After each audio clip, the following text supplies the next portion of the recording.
Microsoft tried to partner with Nintendo before creating the original Xbox. Unlike the popular rumor that Microsoft tried to buy Nintendo might have you believe, they actually wanted to team up.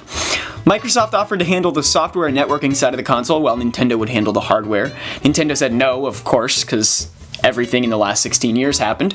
But, we all love to play some revisionist history now and again, but it's hard to tell whether Nintendo made a good call here, because it's not clear whether Microsoft wanted to take the reins on Nintendo's game development, or if they just mean that they work on, the console's OS and maybe some games like Halo and stuff like that. Because those are two very different partnerships. Yeah, if it was the former, just no way. Oh, yeah, no. I think when you look at Microsoft's sort of motivation for creating the Xbox, which was Sony stealing all of their potential PC players, and so their PC market isn't growing, at least for games. I think their real motivation was to get boxes that had DirectX support and maybe ran some version of Windows. In which case, yeah, I think the software involvement would have been, to promote those things as major software platforms for development. So I think we would have seen some games, I think we would have seen Halo as their sort of tech demo or tech showcase for their developer technology for Windows. Sure. But yeah, I think they would have very much let Nintendo be Nintendo when it comes to their own software development. Yeah, like you said, Microsoft entering the market was sort of just a way of making sure that Sony didn't get a monopoly and start to steal the gamers from them. So they approached Nintendo first because you have an established partner in the video game industry if you can team up with Nintendo.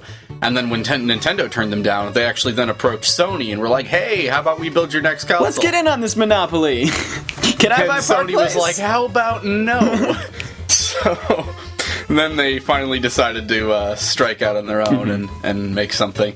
I just think it's interesting that Philips, Sony, and Microsoft have all tried to partner with Nintendo, and in some cases Nintendo agreed and then backed out. But with Microsoft, they just straight up turned them down. Nah. So Nintendo does not play well with others when it comes to hardware, apparently.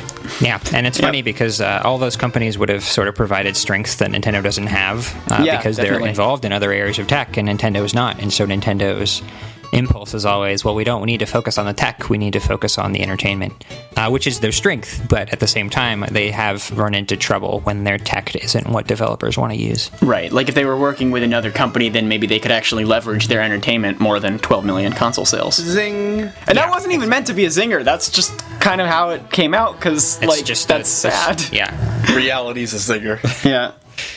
Hello everybody, thank you for listening to this Nintendo Week clip, NWC. If you like what you hear, please subscribe to us here on YouTube for more highlights and discussion videos from Nintendo Week podcast, or subscribe to us on iTunes for weekly breakdowns of all your Nintendo news, discussion segments on subjects, games, and more, and tons of other features. Thanks for listening, and we will see you tomorrow with another NWC.